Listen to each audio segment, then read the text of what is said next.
मग बाबा म्हणायचे, ज्या देवाचं मंदिर माणसाने बांधलं, ज्या देवाची मूर्ती माणसाने घडवली, ज्या देवाले अंघोळ माणूस घालते, ज्या देवाले धोतर माणूस नेसवते, ज्या देवाले नैवेद्य माणूस दाखवते, पुन्हा तो नैवेद्य नेऊ नये कुत्र्यानं म्हणून तिथं काठी घेऊन बसते, ज्या देवाले आपल्या नेसूचं धोतर नेसता येत नाही, ज्या देवापुढे उजेड देवाचा चेहरा बघण्यासाठी दिवा माणूस लावते, तो देव तुमच्या आयुष्यात कसला उजेड देणार आहे?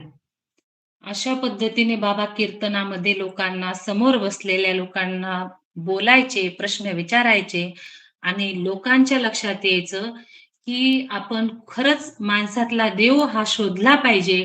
आपण चुकीच्या पद्धतीने वागतोय. असो आता देऊळ तर बांधले, परंतु आपण इथून पुढे माणसातलाही देव शोधून माणसाशीही माणसासारखं वागूया, अशा पद्धतीचा बोध लोक गाडगेबाबांच्या कीर्तनातून घेत होते.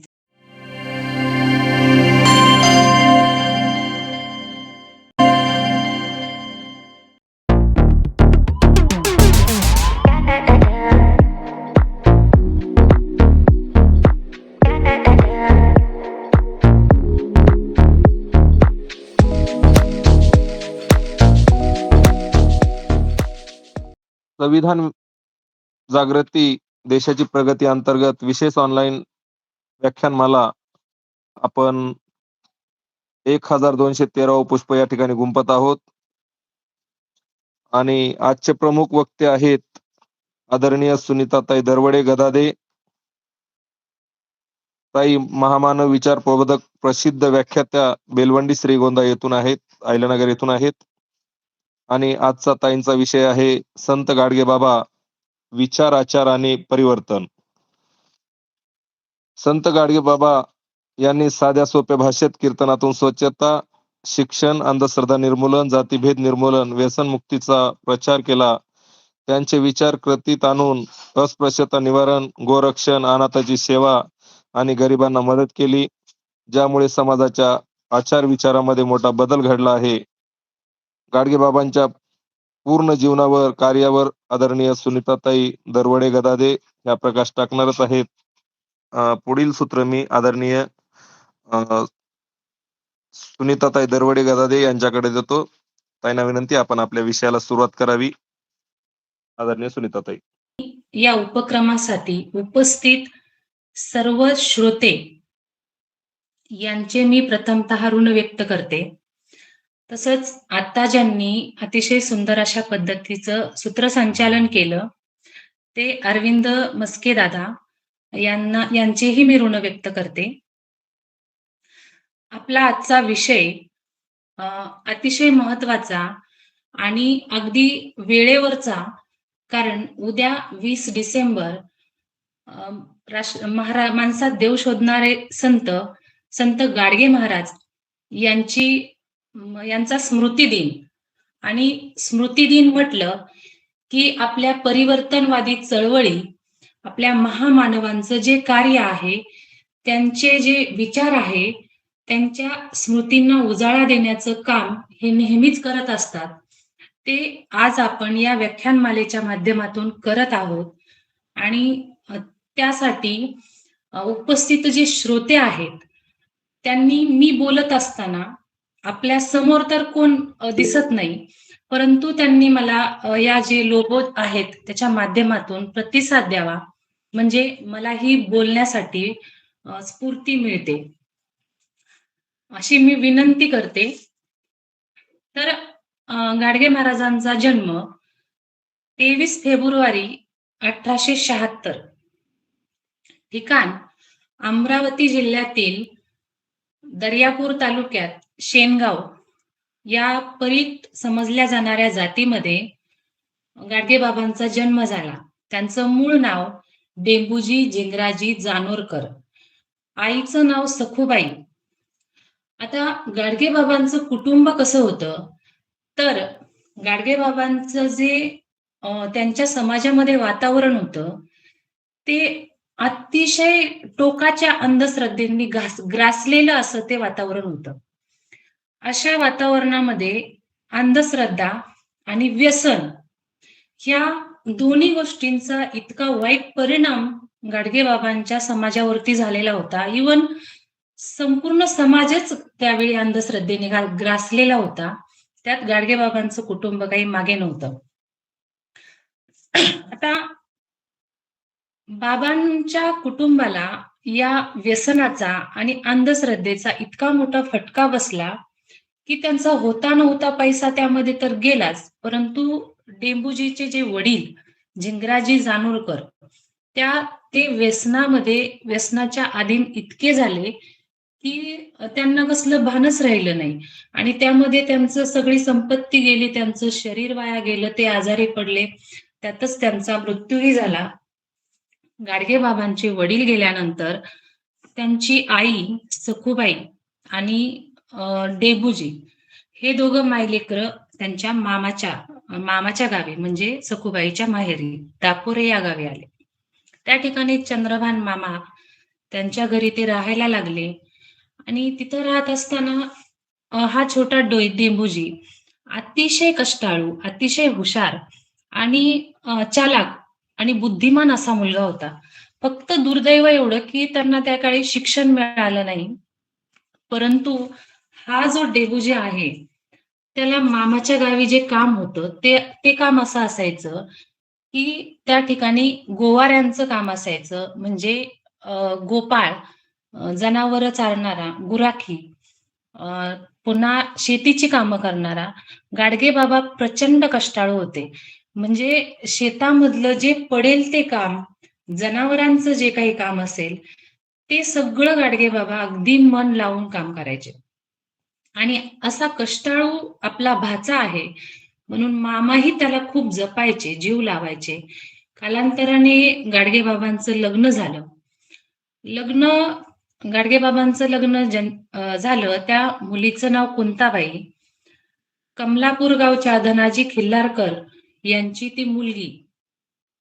आता बाबांचं लग्न झालं, परंतु त्याच वेळी त्या मामाच्या घरावरती एक संकट आलं होतं. ते संकट कसलं? तर दुर्गडचा तिडके सावकार म्हणून फार कजाक सावकार त्या एरियामध्ये होता आणि त्या सावकाराकडून गाडगेबाबांच्या मामानी पूर्वी कधीतरी कर्ज घेतलेलं होतं आणि तो सावकार यांच्या अडाणीपणाचा फायदा घेऊन ते जे कर्ज आहे, त्याचं व्याज दामदुपटीने वसूल करत होता. म्हणजे इतकं व्याज वसूल करत होता, की त्यांच्यावरती अक्षरशः सगळी जमीन मामाची गेली, अशी वेळ उपासमारीची वेळ त्या कुटुंबावरती आली. परंतु गाडगेबाबा शरीरयष्टीने हे मजबूत होते. त्यांचं शरीर कष्टाचं होतं. ते हुशार होते. त्यांना लिहिता वाचता येत नव्हतं, पण तरीही हिशोब खूप चांगल्या पद्धतीने ते ठेवत होते. आणि मग असंच गाडगेबाबांनी ज्यावेळी त्यांचं शेत गेलं मामाचं, त्यावेळी त्या तिडके सावकाराशी भांडण केलं. म्हणजे जे सावकारासोबत 4-2 मवाली असतात, त्यांना सुद्धा गाडगेबाबांनी काठीने मारून पिटाळून लावलं. आणि मामाचं जे शेत आहे ते हिशोब करून 15 एकर शेती गाडगेबाबांनी वाचवली आणि तीच शेती ते कसत होते. आता गाडगेबाबा शेती करत होते, परंतु ते विचार करायचे, की आपला जो समाज आहे, तो एवढा का मागास आहे? इतक्या का अंधश्रद्धा? आणि एवढं सगळं असून अ, आपल्याला फसवलं जाते. काहीतरी चुकीचं होते आणि याचा शोध घेतला पाहिजे. हे नेमकं असं का चालू आहे? आणि हे शोधण्यासाठी आपण कोणीतरी गुरु केला पाहिजे. आणि गाडगेबाबा एका गुरुकडे पण गेले, पण त्या गुरुने गुरुदक्षिणा म्हणून पुन्हा दारूच मागितली. आणि मग बाबांनी ते डोक्यातून काढून टाकलं. गुरु वगैरे करायचा नाही. परंतु ही जी समाजाची लूट होतीये, पिळवणूक होतीये आणि त्यासाठी आपण काहीतरी केलं पाहिजे. त्यांना स्वस्थ राहावत नव्हतं. त्यात बाबांना एक मुलगी झाली. आता त्यांच्या समाजामध्ये मुलगी झाली किंवा लहान लेकरू नवीन जन्माला आलं, आपल्याकडेही अजून 5वी सटवाई येते बरं. तर त्या काळी ती सटवाईला अ, बोकड दिलं जायचं आणि त्या बोकडाचा बळी देण्यासाठी सोयरे-धायरे बाबांना हट्ट करू लागले, की तुझ्या घरी नवीन बाळ जन्माला आले. मग आता बोकड तर झालं पाहिजे, दारू वगैरे पार्टी झालीच पाहिजे.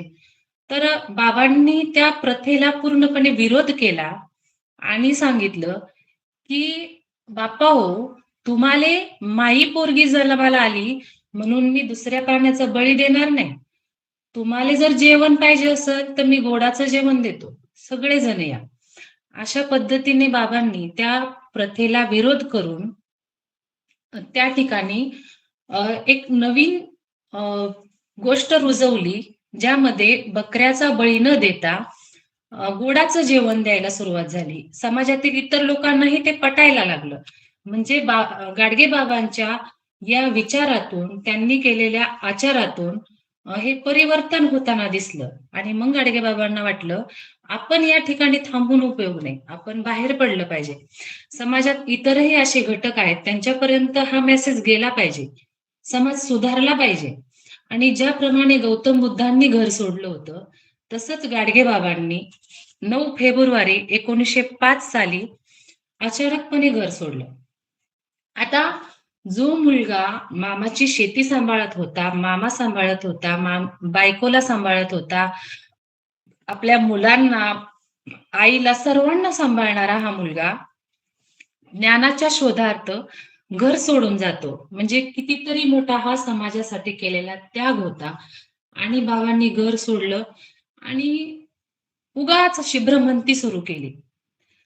ते करत असताना त्यांना 12 वर्षाचं त्यांचं ते 12 वर्षाला आपण एक तप म्हणतो. 12 वर्ष बाबा अनवाणी फिरले. बाबा काशीला गेले, बाबा पंढरपूरला गेले. महाराष्ट्र सगळा पालथा घातला. सगळा पायाने तुडवला. तिथं गेल्यानंतर म्हणजे त्यांच्या हे लक्षात आलं, की देव हा काशी, पंढरपूर कुठेही नसून तो सज्जनांच्या चित्तामध्ये आहे, दीनदुबळ्यांच्या, दुःखितांच्या हृदयामध्ये आहे, माणसामध्ये आहे.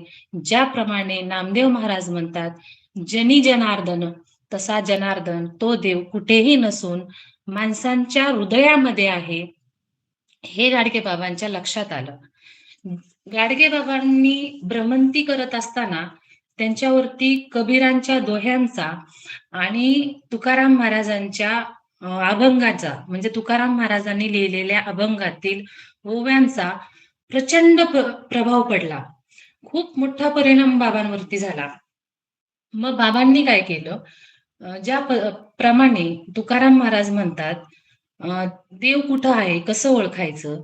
तर महाराज म्हणतात, "जे का रंजले गांजले, त्याशी म्हणे जो आपुले, तोची साधू ओळखावा, देव तेथेची जाणावा." म्हणजे रंजल्या गांजल्यांना आपलं म्हणणारा, अनाथ अपंगितांना हृदयाशी धरणारा, तोच खरा साधू, तोच खरा संत. आणि मग आपल्याला असाच संत व्हायचे, जो रंजल्या गांजल्यांना आपलं म्हणतो, जो माणसामधला देव पाहतो, तसा संत मला व्हायचे आणि मी इथून पुढे लोकांसाठीच आणि रंजल्या गांजल्यांसाठीच जगणार. म्हणून बाबा घराबाहेर पडले. बाबा घराबाहेर पडले, परंतु बाहेर पडल्यानंतर एक वेश असतो, साधूचा असतो, संताचा असतो, ज्याच्या त्याच्या पद्धतीने असतो. जसं ज्यावेळी तुकाराम महाराज कीर्तन करायचे, तर त्यावेळी लोकांना विचारायचे, की "खरा साधू कसा असतो? तुम्ही बघितलाय का?" त्यावेळी लोक सांगायचे, की "बाबा, ज्या माणसाने भगवे कपडे घातलेत, ज्यांनी भगवी टोपी घातली, ज्यांच्या गळ्यामध्ये माळा येतं, तर त्याला आम्ही साधू समजतो, संत समजतो." तर त्यावेळी तुकाराम महाराज म्हणायचे, "भगवे तरी श्वान सहज वेश त्याचा." मग कुत्र्याचा रंग भगवा आहे म्हणून तुम्ही त्याला देव म्हणणार का? त्याला संत, साधू म्हणणार का? अशा पद्धतीचे विचार जे तुकाराम महाराजांचे होते, त्याचा प्रभाव गाडगे बाबांवरती होता. तसाच गाडगे बाबांवरती संत कबीरांच्या विचारांचा प्रभाव होता. कबीर महाराज म्हणतात, म्हणजे गाडगे बाबा त्यांच्या कीर्तनातून सांगायचे, कबीरजी म्हणतात, "जत्रा में फतरा बिठाया, तीरथ बनाया पाणी, दुनिया भई दिवानी, पैसे की दुल्हानी." म्हणजे जत्रेमध्ये तुम्ही जाता, तिथं देव नसून दगड आहे, तिथलं तिथलं तीर्थ नसून पाणी आहे, तुम्हाला वेडं केलं जाते आणि तुम्ही त्या ठिकाणी जाऊन दुसरं काहीही न करता पैशाची धुळधाण करत आहात. जसं आपल्याकडे आता नाशिकला कुंभमेळा येणार आहे, त्यावेळी तुम्ही आपण हा अभ्यास करूच. जे गाडगे बाबांनी, जे संत कबीरांनी, जे संत तुकाराम महाराजांनी सांगितले. आणि अशा पद्धतीचे विचार गाडगेबाबांच्या डोक्यात यायला लागले. गाडगेबाबांनी आता हे सांगायचे, पण मग त्यासाठी मला गावोगावी गेलं पाहिजे. मग गाडगेबाबांचं सुरू झालं एका गावातून दुसऱ्या गावात जायचं. बरं जायचं, परंतु त्यांचा वेश फार वेगळा असायचा. एका कानामध्ये कवडी, एका कानामध्ये फुटक्या बांगडीची काच, डोक्यावरती झिंजा, त्याच्यावरती खापर, अंगावरती चिंध्या, एका हातामध्ये खराटा, एका हातात काठी किंवा मडकं असायचं. आणि एका पायात मोजा, दोन्ही पायामध्ये मोजे, परंतु दोन्ही वेगवेगळ्या कलरचे मोजे. आणि बाबा असा वेश घेऊन ज्यावेळी फिरायचे, लोक त्यांना विचारायचे, की "बाबा तुम्ही ते कानामध्ये कवडी का घातली? कानात काच का घातली?" तर त्यावेळी बाबा सांगायचे, "बापा हो, माणसाच्या ना जीवनाला कवडी इतकं पण मोल नाही आणि माणसाचा जन्म हा क्षणभंगूर आहे. माणूस कधी टपकेल सांगता येत नाही बाप्पा. म्हणून मी काय करते, एका कानामध्ये काच घालते, की काचेसारखा माणसाचा जन्म कधीही फुटू शकते, कधीही जीवन संपू शकते. आणि म्हणून बाबा त्या कानामध्ये जी कवडी आहे, जे छत्रपती शिवाजी महाराजांनी कवड्याच्या माळा धारण केल्या होत्या आणि त्यांचा त्या कवडी धारण करण्याचा उद्देश पुढे संभाजी महाराजांनीही कवड्याच्या माळा घातल्या होत्या, की आपल्या शरीराचं, आपल्या जीवनाचं मोल कवडी इतकं सुद्धा नाही. म्हणून आपल्या जीवाचा, आपला स्वतःचा वापर हा समाजासाठी झाला पाहिजे. ही शिकवण त्या कवडीच्या माळेतून होती आणि तीच बाबासाहेबांनी पुढे कानामध्ये कवडी लटकवून समाजाला सांगितली. आता बाबांचा हा असा विचित्र वेश, बाबा ज्या गावात जायचे, लहान लेकरं त्यांच्या मागे दगड घेऊन "वेडा आला, वेडा आला" म्हणत पळायचे. इतकं सोपं नव्हता बाबासाहेबांचा सुद्धा संघर्ष, त्या गाडगे बाबांचा संघर्ष. आणि कुत्रे भुंकायचे, लोकं त्यांच्या मागे कुत्रं लावायचे, कुत्रे भुंकायचे आणि अशा परिस्थितीमध्ये बाबा न डगमगता त्या गावामध्ये जायचे. ज्या गावामध्ये जातील त्या गावाचं मंदिर, मंदिराचा परिसर, चावडी, म्हणजे बाबांचं मुळात शरीरच कष्टाचं होतं. त्यांना असं काम म्हणजे एकदा हातामध्ये खराटा घेतला, की संपूर्ण गाव झाडून स्वच्छ करेपर्यंत ते शांत बसत नसत. आणि मग गावातले लोक त्यांना जेवण आणून द्यायचे. कुठे एखाद्या शेतात शेतकऱ्याने काही काम सांगितलं, तर ते सुद्धा शेतकऱ्याच्या अपेक्षेपेक्षा जास्त काम बाबा करत होते. कारण बाबा म्हणायचे, "हे शरीर म्हणजे देवाने आपल्याला दिलेलं गाढव आहे. याच्याकडून जेवढे कष्ट करून घेता येतील, तेवढे करून घ्या." आणि बाबांचा हा विचार खरोखरच परिवर्तनाचा आहे. जे शरीर सतत कष्टात असतं, ते पहा निरोगी असतं आणि जे शरीर अजिबात काम करत नाही, सतत बसून असतं, त्याला नाना प्रकारचे आजार जडतात. ही गाडगेबाबांनी दिलेली शिकवण आपण दररोज आचरणात आणण्यासारखी आहे आणि हेच तर खरं परिवर्तन आहे. आणि बाबा संसार करत नव्हते. त्यांना काम करायची काय गरज होती? त्यांनी घरच सोडलं होतं ना. तरीही ते एखादा शेतकरी जर शेतामध्ये कापणी करत असेल ना, तर न सांगता विळा घ्यायचे आणि सरसकट त्याच्या शेतामधली कापणी होईपर्यंत काम करायचे. असं काम म्हणजे गाडगेबाबांची हीच तर शिकवण समाजासाठी आजही उपयोगी आहे. आणि म्हणून आपल्याला गाडगेबाबांचे विचार, आचार आणि त्यापासून झालेलं परिवर्तन हे खूप गरजेचं आहे. आता बाबांचा जो वेश होता दिवसभर गा गाव झाडून काढायचं आणि संध्याकाळी दिवसभर गावातली घाण काढली, की संध्याकाळी कीर्तनाच्या माध्यमातून लोकांच्या डोक्यातली घाण साफ करायची. आणि ती डोक्यातली घाण साफ करायला घेतल्यानंतर बाबा कीर्तनातून काय संदेश द्यायचे? आता बघा, मी जे पण सांगतेय, मी गाडगे बाबा मी जे केलं ते सांगतेय. मी माझ्या मनाचं काही सांगत नाहीये, हे श्रोत्यांनी लक्षात घ्यावं. गाडगे बाबा आपल्या कीर्तनातून सांगत होते, "देवळात जाऊ नका, मूर्तीची पूजा करू नका, देवापुढे पैसा फळे ठेवू नका, कोणाचा मंत्रणी गुरुपदेश घेऊ नका, सत्यनारायण पूजू नका, आडाणी राहू नका, सावकाराचे कर्ज काढू नका, चोरी करू नका, व्यसन करू नका, माणसाने माणसाशी माणसासारखं वागा." ही शिकवण गाडगेबाबा आपल्या कीर्तनातून लोकांना देत होते. आणि ही शिकवण देत असताना गाडगेबाबा शिक्षणाचं महत्त्व इतक्या चांगल्या पद्धतीने सांगत होते. बापा हो, जेवणाचं ताट मोडा, हातावर भाकरी घेऊन खा, परंतु तुमच्या लेकराले शाळेत पाठवा, त्याले शिकवा. ही शिकवण गाडगेबाबांनी दिली. एवढंच नाही तर त्यांच्या आचरणातून त्यांनी रयत शिक्षण संस्थेला फार मोठी मदत केली. शिवाजी शिक्षण संस्थेला खूप मोठी मदत केली. द पीपल्स एज्युकेशन्सला खूप मोठी मदत गाडगेबाबांनी त्यांच्या हयातीमध्ये केली. गाडगेबाबा कुठून मदत करत असतील, हा जर प्रश्न कोणाला असेल तर गाडगेबाबांना त्यांनी कीर्तन केल्यानंतर, त्यांनी गाव झाडल्यानंतर, त्यांनी त्यांची जी समाजसेवा होती त्यासाठी लोक खूप मोठ्या प्रमाणामध्ये त्यांना पैसा देत होते आणि त्यातून त्यातली एक कवडीही बाबा स्वतःसाठी, स्वतःच्या घरासाठी न वापरता फक्त समाजासाठी आणि शिक्षणासाठी वापरत होते. आता बाबांचे जे विचार होते, बाबांची जी टीका होती, ती अंधश्रद्धेवरती कडकडून टीका होती. आता एक प्रसंग सांगते मी. बाबा आचरणातून, आपल्या कृतीतून कशा पद्धतीने परिवर्तन घडवत होते. एक किस्सा आहे. बाबा पंढरपूरमध्ये गेले. वाळवंटामध्ये ते स्वच्छता करत होते. त्यांना भूक लागली होती आणि त्यांना दिसलं, की एका ठिकाणी भाताचे 3 मोठे गोळे ठेवलेले आहेत आणि त्या ठिकाणी भटजी बसून काहीतरी बडबडत आहे आणि तिथं तुपाची धार सोडलेली आहे आणि साईडनी 2-4 लोकं बसलेली आहेत. मग बाबांनी काय केलं, त्या ठिकाणी गेले आणि असं बसून राहिले. गुडघ्यावर हात ठेवून, दाढीवर हात ठेवून त्यांच्याकडे पाहत. तर ते लोकं म्हणले, "ओ बाबा, असे काय पाहू राहिले?" तर बाबा म्हणे, "मले भूक लागली. मी सकाळपासून ही चंद्रभागेची घाण लोकांनी केलेली स्वच्छ करत आहे. मले तो भाताचा गोळा द्या बाप्पा खायले. मले खूप भूक लागली." तर लोकं म्हणे, "बाबा तुम्ही वेडे झाले का? हा भात काय तुमच्यासाठी का?" बाबा म्हणे, "मग कोणासाठी ठेवला बा? ते तर कोणीच खात नाही. तुम्ही नुसते बसून राहिले. मी तरी खातो. मले द्या." तर त्यावेळी लोकांनी सांगितलं, "नाही, नाही. हा भात तुमच्यासाठी नाही. हा आमच्या वडिलांसाठी." बाबा म्हणले, "तुझे वडील? मग खायला सांग त्याले. कुठे आहे तुझा बाप?" तर त्या लोकांनी सांगितलं, की "माझा बाप 10 दिवसापूर्वी मेलाय आणि आज त्यांचा 10वा आहे आणि आम्ही हे भटजीच्या मार्फत मंत्र म्हणून हा भात त्यांच्यापर्यंत पोहोचवायचं काम करतोय."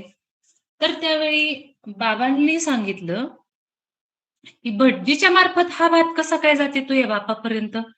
तर भटजी म्हणले, "अरे, तुम्हाला समजत नाही का?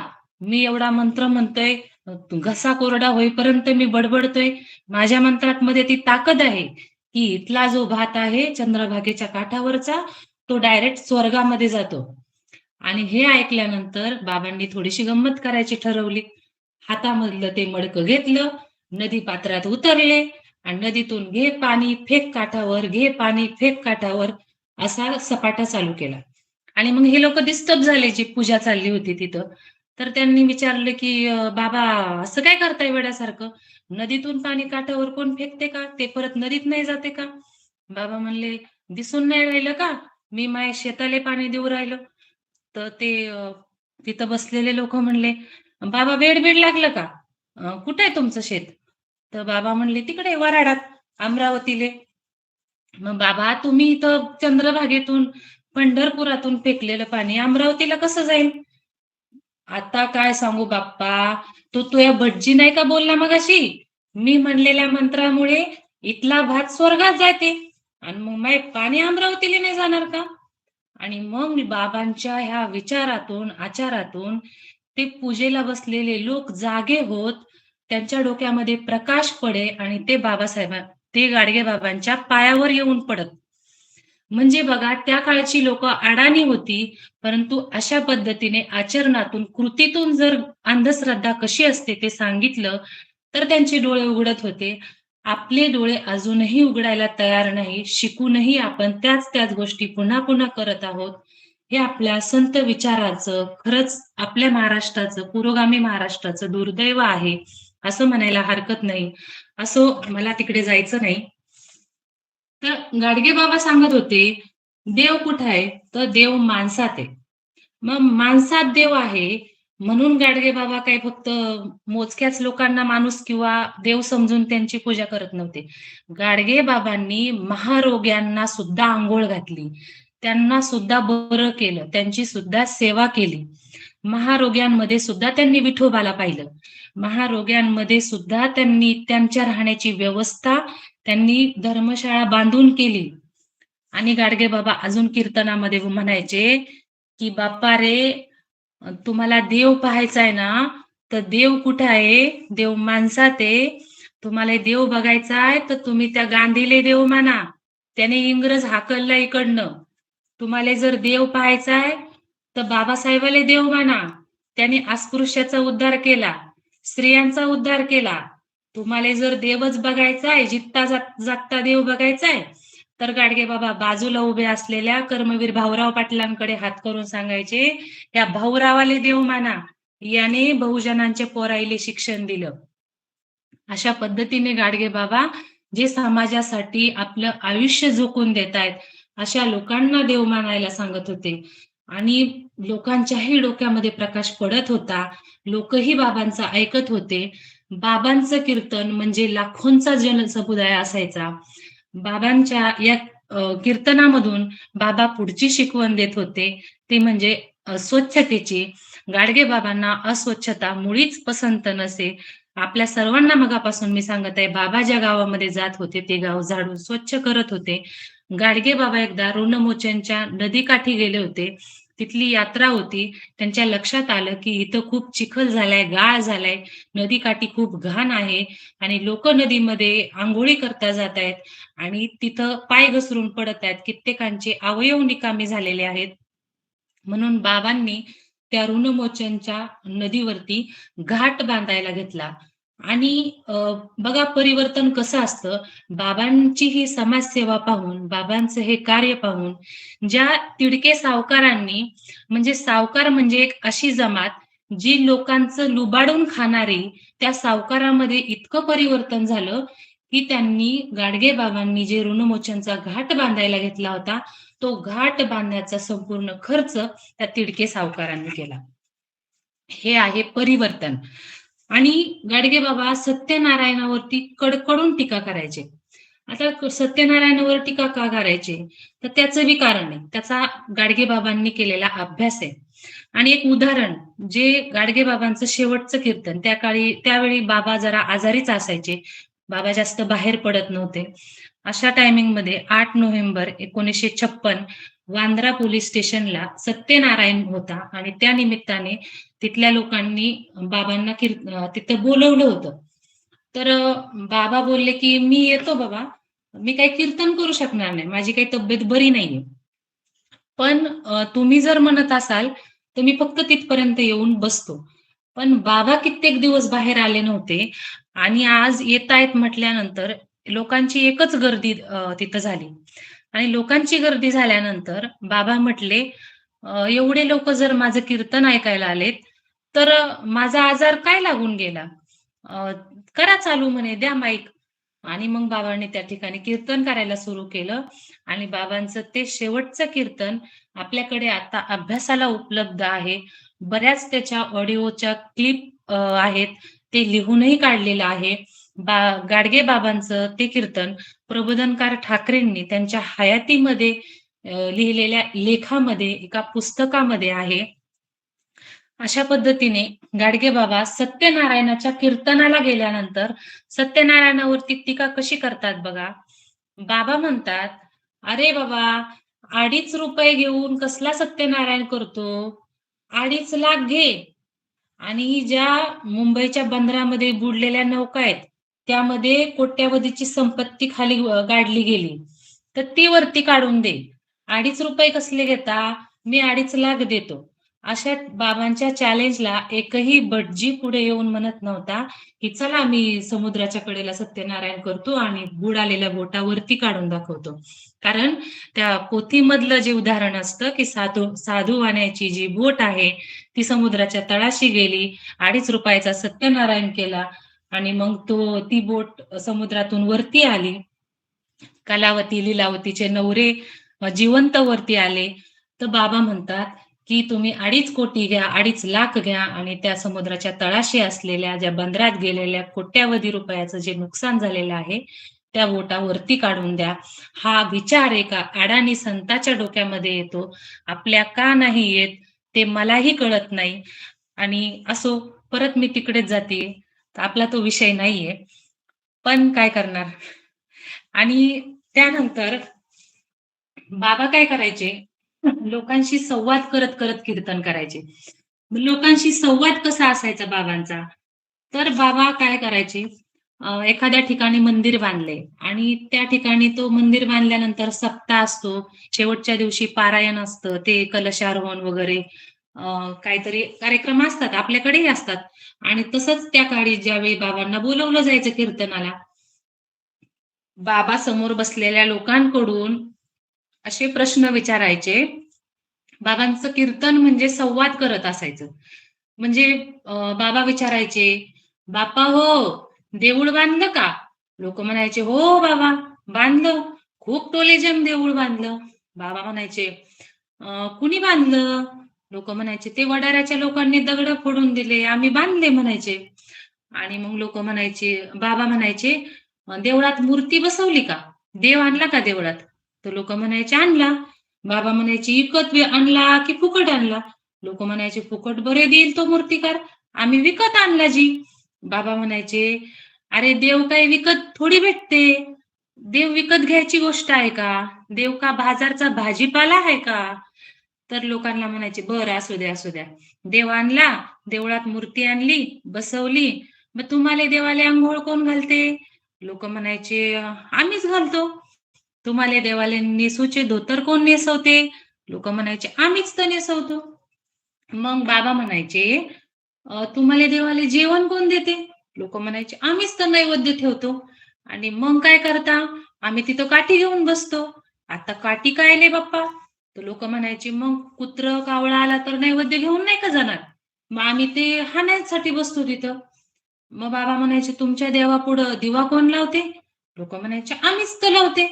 मग बाबा म्हणायचे, "ज्या देवाचं मंदिर माणसाने बांधलं, ज्या देवाची मूर्ती माणसाने घडवली, ज्या देवाला अंघोळ माणूस घालते, ज्या देवाले धोतर माणूस नेसवते, ज्या देवाले नैवेद्य माणूस दाखवते, पुन्हा तो नैवेद्य नेऊ नये कुत्र्यानं म्हणून तिथं काठी घेऊन बसते, ज्या देवाले आपल्या नेसूचं धोतर नेसता येत नाही, ज्या देवापुढे उजेड देवाचा चेहरा बघण्यासाठी दिवा माणूस लावते, तो देव तुमच्या आयुष्यात कसला उजेड देणार आहे?" अशा पद्धतीने बाबा कीर्तनामध्ये लोकांना, समोर बसलेल्या लोकांना बोलायचे, प्रश्न विचारायचे आणि लोकांच्या लक्षात यायचं, की आपण खरंच माणसातला देव हा शोधला पाहिजे. आपण चुकीच्या पद्धतीने वागतोय. असो आता देऊळ तर बांधले, परंतु आपण इथून पुढे माणसातलाही देव शोधून माणसाशीही माणसासारखं वागूया, अशा पद्धतीचा बोध लोक गाडगेबाबांच्या कीर्तनातून घेत होते. गाडगेबाबांनी त्यांच्या आयुष्यामध्ये करोडोंची कामं केली. घाट बांधले, धर्मशाळा बांधल्या, अशी कित्येक शिक्षण संस्थांना मदत केली, गोरक्षणं बांधली आणि गाडगेबाबांना प्रचंड येत होता, तो व्यसनाधीनतेचा. बाबांनी त्यांच्या आयुष्यामध्ये कसलंही व्यसन केलं नाही.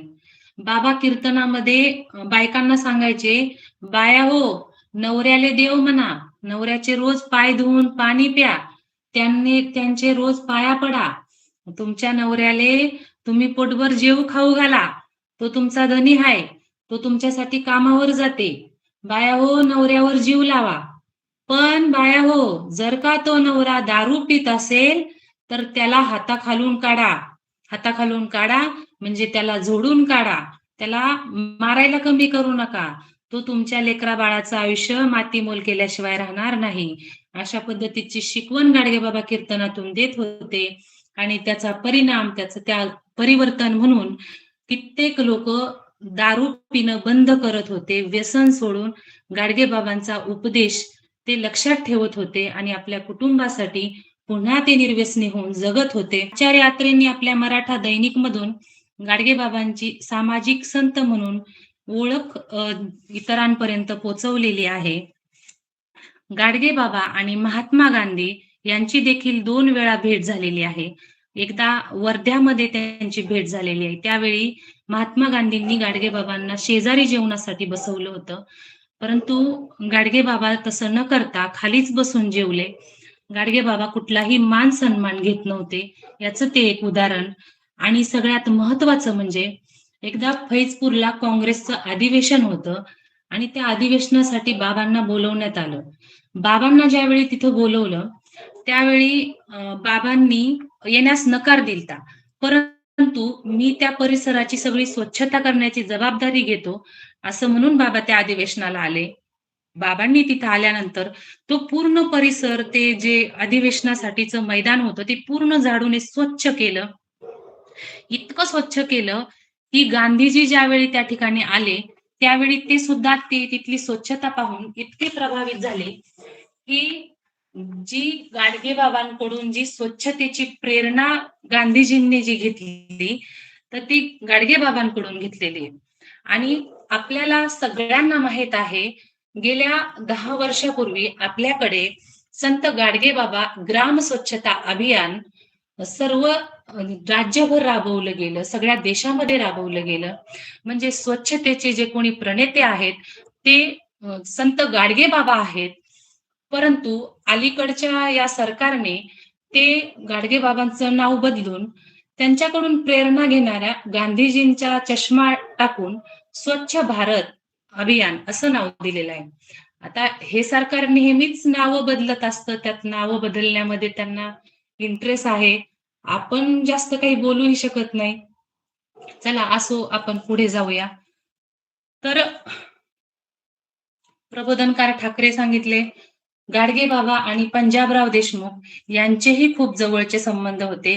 एकदा गाडगेबाबा अमरावतीला गेले होते.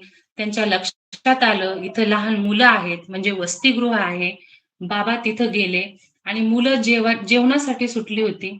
बाबांच्या लक्षात आलं, की मुलांनी जे ताटामध्ये वरण-भात घेतलेले, ती ताटं गळकी आहेत, त्यांना नीट भांडी नाहीयेत. तर ते त्यांना जेवणासाठीची ती अवस्था बघून बाबांना वाईट वाटलं. त्यांनी लगेच तिथल्या मारवाड्याच्या दुकानामध्ये गेले आणि त्या मुलांसाठी भांडी उपलब्ध करून दिली. आणि नंतर त्यांच्या लक्षात आलं, कसलीही सरकारी मदत न घेता पंजाबराव देशमुख ते वसतिगृह, ती शिक्षण संस्था चालवत आहेत. आणि बाबांनी पुन्हा त्यांच्या वसतिगृहाला फार मोठ्या प्रमाणामध्ये मदत केली. अशा पद्धतीचं नातं पंजाबराव देशमुख आणि गाडगेबाबांचं होतं. पुढे आपल्याला एक किस्सा सांगते, की गाडगेबाबा आणि टिळकांची देखील भेट झाली होती बरं. आणि ही भेट अशी गमतीशीर आहे. एकदा पंढरपूरला टिळक आले होते आणि बाबा तिथून चालले होते. आता बाबांचं व्यक्तिमत्व, बाबांचं कीर्तन म्हणजे अ, लोकांच्या अगदी मनाजवळचं, आवडीचा, जीवाचा विषय. तर टिळक सभेमध्ये बोलत होते आणि बाबा त्या सभेच्या साईडनं चालले होते. आणि बाबांना बघून सगळे लोक असे बाबांकडे बघायला लागले. आणि टिळकांच्या लक्षात येईना, की मी इकडे बोलतोय, ही सगळी सभा तिकडे कुठे बघती. आणि मग टिळकांचं लक्ष गाडगेबाबांकडे गेलं आणि त्यांच्या लोकांचा कल लक्षात घेऊन त्यांनी बाबांना स्टेजवर येण्याची विनंती केली. लोकांचा बाबा स्टेजवरती आले आणि टिळकांनी बाबांना बोलण्याचा आग्रह केला. म्हणजे बघा, लोकांची इच्छा पाहूनच बाबांना बोलण्याचा आग्रह केला. आणि बाबा असे चमत्कारी, चला माईक तर स्वतःहूनच हातामध्ये आला. तोही स्वतः टिळकांनी दिलाय. आणि बाबांना टिळकांनी अथणीला केलेलं जे भाषण होतं, ते चांगलंच लक्षामध्ये होतं. ज्यामध्ये टिळक बोलले होते, "या कुणबटांना संसदेत जाऊन काय नांगर हाकायचंय का?" आणि बाबांच्या डोक्यामध्ये ते होतंच. आता तर माईक पण आला होता. मग बाबांनी काय केलं, टिळकांच्याच सभेमध्ये टिळकांना शब्दांनी झाडायला सुरुवात केली. बाबा बोलले, "टिळक महाराज, आम्हाला बी ब्राह्मण करा. आम्हाला ब्राह्मण केलं ना, म्हणजे मग आम्ही काय कुणबट वगैरे म्हणायच्या लायकीचे राहणार नाही. आम्हीही तुमच्यात येऊ. म्हणजे आम्ही पण कुठे येऊ? आम्ही संसदेत येऊ. आम्ही पण नेते होऊ तुमच्यासारखे." अशा पद्धतीने बाबांनी टोमणे मारून टिळकांना अक्षरशः झापलं. आणि हा किस्सा आणि सगळ्यात महत्वाचं, गाडगे बाबांच्या अतिशय जिव्हाळ्याचा माणूस म्हणजेच विश्वरत्न डॉक्टर बाबासाहेब आंबेडकर.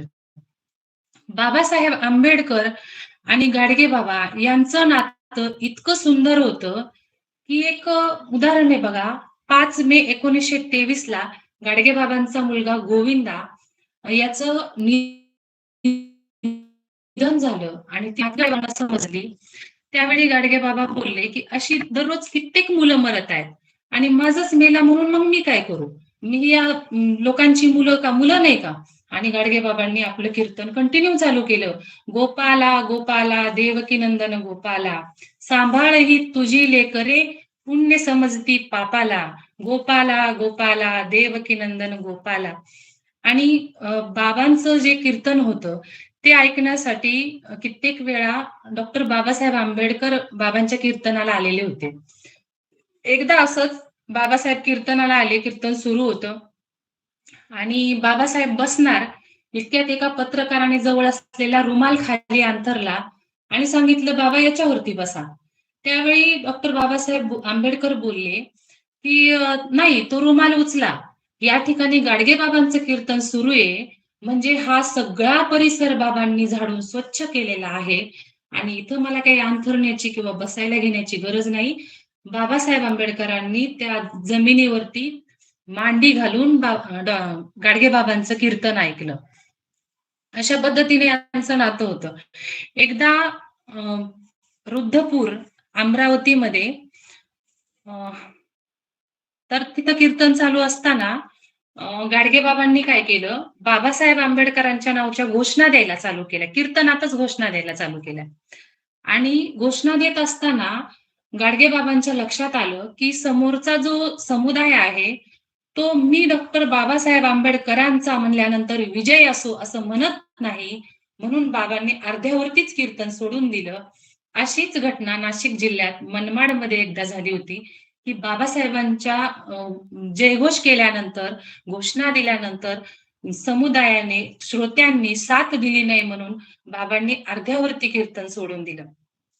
असे आपले बाबा ज्यावेळी 6 डिसेंबर 1956 साली डॉक्टर बाबासाहेब आंबेडकरांचं महापरिनिर्वाण झालं आणि ही बातमी बाबांच्या कानावर आली. बाबा अगोदरच आजारी होते आणि त्यातून हा दीनदलितांचा वाली गेला. हा अस्पृश्यांचा उद्धार करता गेला. आता यांना कोण सांभाळेल? आता हा लेकरं पोरकी करून गेला. या लेकरांचं कसं होईल? असं म्हणून बाबा हुमसून रडायचे. 6 डिसेंबरला डॉक्टर बाबासाहेब आंबेडकरांचं निर्वाण दिन आणि त्यानंतर अवघ्या 12 ते 13 दिवसामध्ये म्हणजे 20 डिसेंबर 1956 साली चालत्या व्हॅनमध्ये पेडी नदीच्या पुलावरती गाडगे बाबांनी बाबासाहेबांचं नाव घेत घेत अखेरचा श्वास घेतला आणि असं हे अध्यात्मातून क्रांती करणारं वादळ त्या ठिकाणी शमलं. गाडगे बाबांच्या मृत्यूनंतर गदी माडगुळकरांनी एक कविता, एक गीत लिहिलं होतं. त्या गीताचे बोल असे आहेत, की विठ्ठलाच्या पायी थरारली वीट, राऊळीचे घाट निनादले. विठ्ठलाच्या पायी थरारली वीट, राऊळीचे घाट निनादले. उठला हुंदका देहूच्या वाड्यात, तुका समाधीत चाळवला. उठला हुंदका देहूच्या वाड्यात, तुका समाधीत चाळवला. संत माळेतला मनी शेवटला, आज उघडला एकाएकी. म्हणजे या संतांच्या माळेमधला हा जो शेवटचा मणी आहे, तो आज अचानक एकाएकी गळून पडला, उघडून पडला.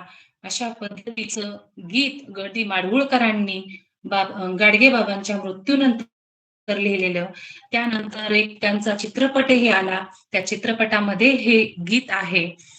अशा या महामानवास, या संतास मी उद्या असणाऱ्या त्यांच्या स्मृती दिनानिमित्त आपल्या सर्वांच्या वतीने पुन्हा एकदा विनम्र अभिवादन करते.